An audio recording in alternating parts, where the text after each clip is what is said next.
கிறிஸ்துவுக்குள் பிரியமானவர்களே, இந்த நாளுக்கான மாலை நேர மன்னா அப்போஸ்தலனாகிய பவுல் கொரிந்து சபைக்கு எழுதிய 2ஆம் நிருபம் 5ஆம் அதிகாரம் 4வது வசனம்.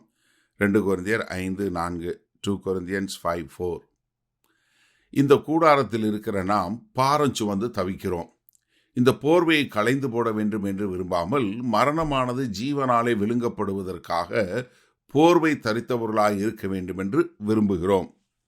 அதாவது என்ன சொல்றாருன்னா, நம்ம இந்த கூடாரம் என்று சொல்லக்கூடிய இந்த சரீரத்தில் இருக்கிறோம். இது இந்த போர்வை போல இருக்கு. இதை நம்ம களைந்து போட விரும்பலை.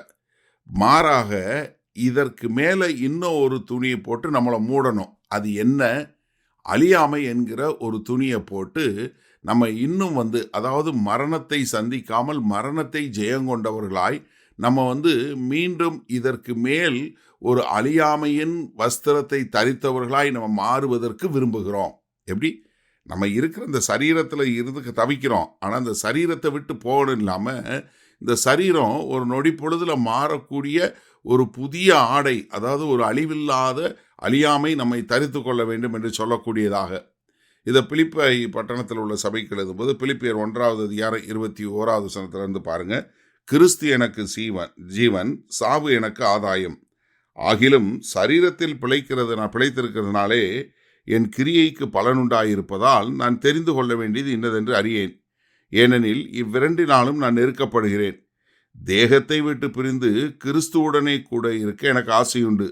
அது அதிக நன்மையாயிருக்கும். அப்படி இருந்தும் நான் சரீரத்தில் தரித்திருப்பது உங்களுக்கு அதிக அவசியம். என்ன? நான் அவர்கிட்ட போகும்போது இந்த கூடாரத்தில் மறுபடியும் அழியாமையினுடைய வஸ்திரத்திறப்படியும் மரணம் ஜெயங்கொண்டதாக மாறும். எனக்கு அதில் போவதற்கு தான் அதிக விருப்பம். இந்த சரீரத்தில் இருந்து நான் ரொம்ப கஷ்டப்பட்டு தவிக்கிறேன் என்று சொல்லக்கூடியதாக. இதை 1 கொரிந்தியருக்கு எழுதும்போது கொரிந்து சபைக்கு எழுதிய 1ஆம் நிருபம் 15வது அதிகாரத்தில் 53வது வசனம் பாருங்க. அழிவுள்ளதாகிய இது அழியாமையும், சாவுக்கு ஏதுவாகிய இது சாவாமையும் தரித்து கொள்ள வேண்டும். என்ன? இது சாவுக்கு ஏதுவானது, சாவாமையை தரித்து கொள்ளணும். இந்த சரீரம் அழிவுக்குள்ளது, அழியாமையை தரித்து கொள்ளணும். என்ன? அழிஞ்சு போகக்கூடிய இந்த கூடாரம் இருக்கு, இதுக்கு மேலே அழியாமையை நான் போட்டுக்கணும். இது சாவுக்கு ஏதுவானது, இதுக்கு மேலே என்ன பண்ணணும்? ஜீவனை போடணும். 54வது அழிவுள்ளதாகியது அழியாமையும், சாவுக்கு ஏதுவாகியது சாவாமையும் தரித்து கொள்ளும்போது மரணம் ஜெயமாக விளங்கப்பட்டது என்று எழுதியிருக்கிற வார்த்தை நிறைவேறும். அதனால தான் மரணமே உன் கூர் எங்கே, பாதாளமே உன் ஜெயம் எங்கே என்று கேட்கறது. என்ன? இப்போ நான் இந்த கூடாரத்தில், இந்த மாம்சம் என்று சொல்லக்கூடிய கூடாரத்தில் இருக்கிறேன். ஆனால் இதில் நான் என்ன? அழியாமையை தரித்து கொள்ளணும். நான் ஜெயமாக மரணத்தை ஜெயங்கொள்ள வேண்டும்.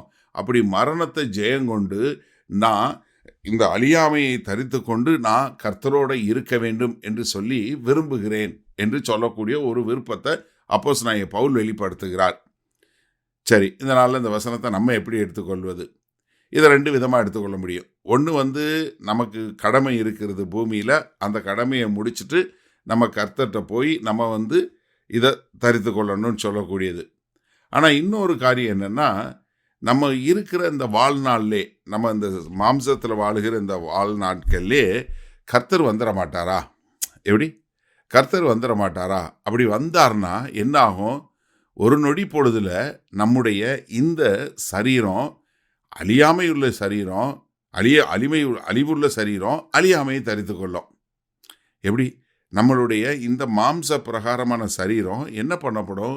ஒரு நொடியில் கர்த்தராகிய இயேசு கிறிஸ்து உயிர்த்தெழுந்த போது என்ன ஒரு ஒளியின் சரீரம் பெற்று வந்தாரோ அதே போல் நமக்கும் அந்த சரீரம் வந்துடும். அப்போ என்ன? நம்ம மரணத்தை சந்திப்பதில்லை. மாறாக என்ன செய்ய போகிறோம்? மரணத்தை ஜெயங்கொள்ள போகிறோம். 2 வகையிலையும் மரணத்தை ஜெயங்கொள்கிறோம். எப்படி? நம்ம இந்த சரீரத்தை விட்டு கர்த்தர்கிட்ட போகும்போதும் நம்ம மரணத்தை ஜெயிச்சிடறோம். ஏன்னா நம்ம ஒரு நித்திய வாழ்க்கைக்குள்ளே கடந்து போயிடுறோம். நம்ம போய் பாதாளத்தில் போக போகிறதில்ல, நம்ம போய் வாதிக்கப்படுற இடத்துக்கு போக போகிறதில்ல. மாறாக நம்ம நேராக கர்த்தர்கிட்ட போக போகிறோம்.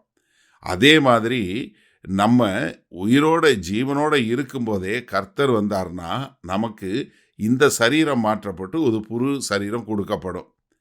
இதைத்தான் நான் விரும்புகிறேன். எப்படி? எனக்கு நான் கர்த்தர் வரக்கூடிய ஒரு காரியம் பார்க்கணும். இப்போ 1 தெசலோனிக்கேயர் 4வது அதிகாரம் 13வது வசனத்திலிருந்து பார்த்தீங்கன்னா ரொம்ப அழகாக அது சொல்லப்பட்டிருக்கும். எக்காலம் துணிக்கும், தேவதூதர்கள் வருவாங்க, கர்த்தர் அங்கே நடுவாண்டில் இருக்கும்போது மரித்தவர்கள் எல்லாரும் உயிரோடு எழுப்பப்படுவாங்க, அவங்களுக்கு சரீர மீட்பு உண்டாகும். உயிரோடு இருக்கிற நமக்கு என்ன உண்டாகும்? உடனே நம்ம மேலே எடுத்துக்கொள்ளப்பட்டு அந்த நொடி பொழுதிலே நமக்கு ஒளியின் சரீரம் கொடுக்கப்படும். என்ன ஒரு சந்தோஷமா இருக்கு, யோசிச்சு பாருங்க. அதை விரும்புகிறேங்கிறாரு. அப்போ கர்த்தருடைய வருகையை எதிர்நோக்கி கொடுக்கக்கூடியதாய், வல்ல பிதாவே, என்ன ஒரு ஆனந்தம் ஆண்டவரே! அந்த நாளை காண நாங்கள் காத்திருக்கிறோம். நாங்கள் இந்த சரீரத்தில் இருப்போமோ இல்லை உம்மோடு இருப்போமோ நாங்கள் அறியோம். ஆனால் எங்களுடைய மன விருப்பம் எப்போதும் உம்மோடு இருப்பதற்கு நாங்கள் எங்களை ஒப்புக்கொடுக்கிறோம். இயேசு கிறிஸ்துவின் மூலம் பிதாவே, ஆமேன். கர்த்தர் உங்களை ஆசீர்வதிப்பாராக. நாம் நாளை காலை தினசரி தியானத்தில் சந்திப்போம். Good night.